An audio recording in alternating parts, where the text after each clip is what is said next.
We have Will Leitch here. Will is the founding editor of Deadspin.com, a contributing editor at New York Magazine. He writes about movies for Yahoo, and he's the author of a couple of books. You're busy, man. Yeah. I like to. I'm like the James Franco of writing stuff that nobody reads. That's of ugly writing of stuff that nobody reads. You had to wing out to New Haven to get to Yale for your class. Yeah, I gotta get to class, man. I gotta get to class, and now I'm gonna rock out. Yeah, that's Franco. But yeah, no, I spent too much time, I think, not having any work at all for a long period of time. I do kind of feel like I always have the, I was struggled for like a really long time, so I always feel like anytime I can't turn anything down. Because I feel like if I've got the option to do something, I have to do it. So I write for whoever will have me at any point. See, I feel the same way, but it's just because I have no money. Yeah, well, I was like that. I mean, not that I'm like rich now, but like that's where that kind of got fostered. Like my first 3 or 4 years in New York, I answered phones at the doctor's office and desperately tried to be able to do anything. So now, even if I totally don't have time to do something, I always try to do it anyway, just because you never know when this bubble bursts again. You recently added film critic to your resume. How's Yahoo been the past couple months? It's been fun. We're still waiting for the site to officially launch, so that part has been frustrating. But the actual experience there has been really fun. This is something I've always wanted to be a film critic. The sports thing was just sort of this weird accident, actually. So. I more wanted to, this is a dream for me to do, like my best friend from high school, who's now a film critic, is vice president of Los Angeles Film Critics Association. So he actually is like a legit guy that knows how to do this stuff. We've always wanted to work on something like this together. It's always been this dream since we were like 13, 14 years old. So, when Yahoo came to me and said, listen, well, they'd seen movie reviews I'd done on my personal site and asked if I had any interest in doing it, and I really didn't want to leave New York. I'm very happy in New York. It's a great magazine, and it's just like it's still cool to just every time I have a story in there, it's just I can't believe I snuck in the magazine. So I didn't want to leave that. So we worked it out, and for me to be able to, so I'm able to kind of have everything that I want in a lot of ways. I can stay in New York, and me and Tim are going to do this site together. And frankly, he's a lot better film critic than I am, so I'm just trying to learn from him right now. Have you communicated with Roger Ebert at all since? You've started working on the site and getting it up? Not yet. I'm waiting for it to. I thought I maybe might send him a note once we get going, but I'm wary of we have a bit of a personal history, and I'm wary of talking about anything professionally with him. I feel like it feels untoward to me. So maybe I'll mention it. I'm assuming he'll know that it's happening. Hopefully the site will be, it's Yahoo. Hopefully the site will be well known enough that people won't have to look for it, go searching for us. It'll just kind of be in a circle anyway. But, I want to have something to show him before I actually mention anything about it. I think it's really interesting, looking at your career arc. I mean, you were there right at the burst of the dot-com bubble. And then you were sort of there for blogs version 1.0, where they were these, hard-to-find online diaries, and they were very uncool, and no one knew about them. And then you were there with Deadspin when it kind of entered version 2.0, where they sort of started to become well-known and well-read, and the mainstream media began to kind of look at them and at first, make fun of them and ignore them, but then eventually, kind of ironically enough, start like aggregating them and leafing through them to see, what the opinions of today are. And now we're sort of at blogs 3.0 where they're everywhere. They're primary sources of news for a lot of people. They're breaking news stories.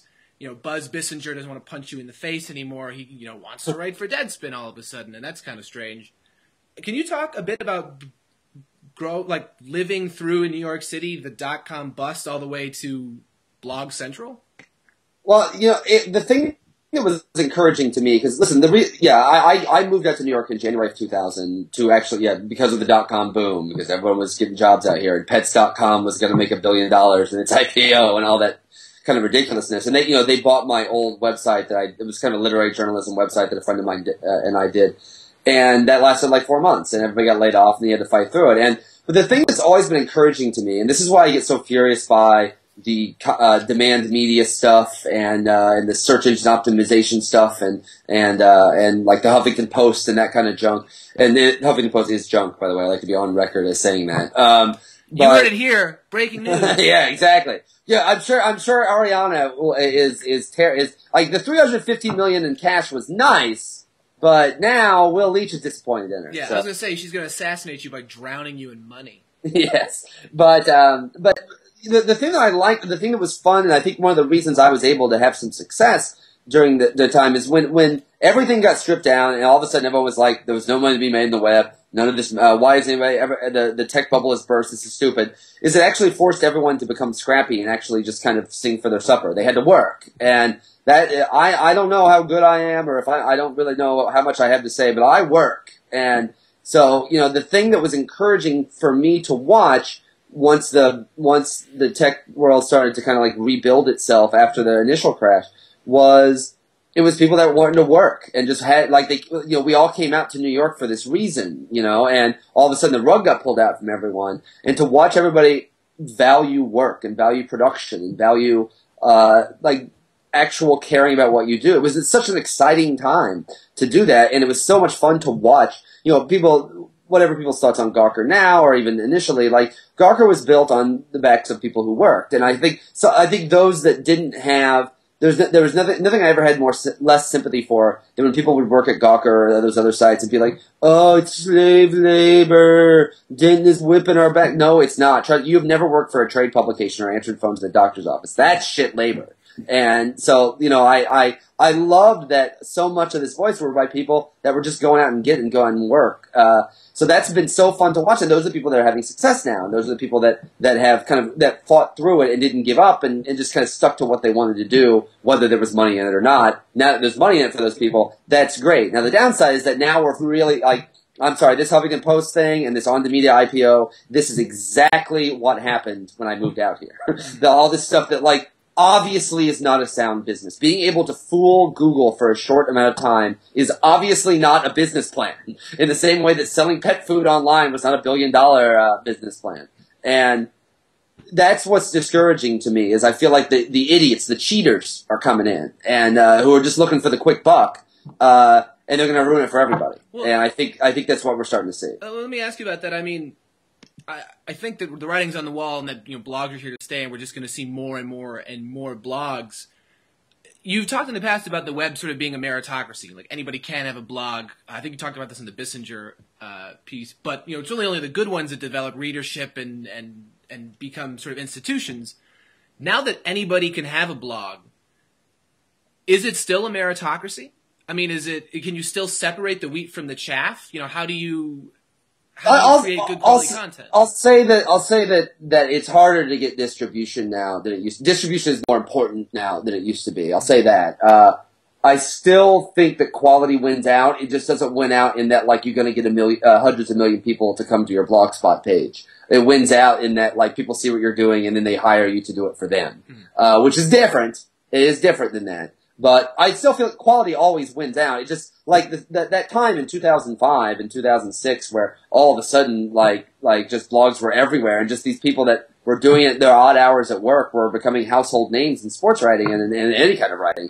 Like that's harder to do now just because everybody caught up. Yeah. Like, everybody caught up and they realized, oh, well, we need to have some of these things. And so I feel like that's a bigger threat, I guess, if you want to use that term, to that idea than the on-the-media stuff, which is really just cheating, and people will figure that out. But distribution matters more now than it used to. But that said, back in those days, I mean, people weren't getting rich off it then either. I mean, I think that and that was what I loved about it, was people were, like, the reason these sites were good is because people did them because they loved it so much, and they felt like they had something to say. That's why the sites were good. Yeah. And I think now, the thing that's great, and that's why I think the meritocracy is still something that exists, is still a real thing, is you just can't be lazy anymore. Like, you can't. Like, if you start being like, all right, I made it, I'm on top of this thing, I don't have to work as hard anymore, there is someone that will come and work harder than you. It just will happen because this is the way, and they're easily found. Like, it used to be, they had to work their way up some sort of from the mailroom, so on. Now, I can, like, I don't care what my URL says, whether it says ESPN.com or NewYorkTimes.com or WordPress. I can put my stuff. You can put two stuff right next to one another, and you can see what's better, no matter what banner it's under. So that part of the meritocracy, I think, is still really true. Certainly, the idea of being able, it's harder to get noticed. Yeah, the side of that coin, I guess. I mean, we talked about ESPN versus WordPress. I mean, there are news outlets that have much more resources and have this fan base that they already built, whether it's a newspaper or ESPN or Comcast Sportsnet. I mean, Rick Reilly has a blog now, and as someone who really, really, really loved Rick Reilly for years reading Sports Illustrated, now that he has the freedom to write more often and longer and in different formats and with video, I don't like his writing anymore. But yet, gajillions of people still click on ESPN.com to read Rick Reilly, and they can still sell ads. And if you Google Albert Pujols 2 Cubs, Rick Reilly's is still the 7th thing that pops up. I mean, I don't know. Now is the impetus, has it switched from quality, from just being like the best damn New York Knicks fan writer in the world, and eventually New York Magazine or the Post or someone snaps you up? Do you not have to know how to like sell ads and optimize your search engine? I don't think so. And I think Reilly's kind of a bad example because there's literally just inertia with him. People read Rick Reilly because they feel like they're supposed to read Rick Reilly. He's like Album in that way, that like guys that clearly cashed out and stopped caring a long time ago, but have a certain amount of people are used to reading them. Like, say what you will about Bill Simmons, he still pumps out lots of product, and putting him, and frankly, Reilly's stuff is not among even near the most popular stuff on ESPN. And the only reason anyone reads it at all is because you can't escape his face when you go to the page. But that's because they paid him too much money initially, and now they have to justify that investment. So, I think part of that is that idea that, the idea of distribution matters a little bit more than it used to, but not that much. Mm-hmm. Like, eventually, like when Rick Reilly's contract expires, they are going to renegotiate a contract that doesn't pay him nearly as much as what he did, and they'll want to move him off somewhere else. I'm sure the reason that he is in that spot and is paid all this money is because they're stuck with him. Because they wanted to make a big hire to take him away from Sports Illustrated. And now, I mean, I can't imagine how humiliating it must be for Reilly to see how few clicks his column does compared to Simmons' column. And they're right next to one another, like they're equals. And they're not. Simmons crushes him in every possible way. I like Bill Simmons personally. So I think that I guess my point is that's a short-term thing. That's them. Like they have Rick Reilly. They have to put him there. Mm-hmm. But in the long term, ESPN is smart enough business-wise to realize that they can't use this huge piece of real estate on their site for a guy that people aren't reading anymore. And in fact, I'm not even sure that like you classify what he does on his thing as a blog. Like there are no links, like there are no comments. Yeah. So I think that I think the point is that like what to me a person that's making their name independently right now, that spot's eventually going to go to them in the same way that Simmons made that spot for himself as well. And the people like Reilly who built their name into kind of this antiquated thing and then kind of coasted and cashed out on it. There's not going to be as much space for them anymore. And I think you see that in almost every other realm of sports writing. People have either had to change what they're doing entirely or get out. And Reilly is probably that one exception of someone that hasn't had to change what they do entirely, but is still able to stay in. But it's just because of a kind of a grandfathered contract.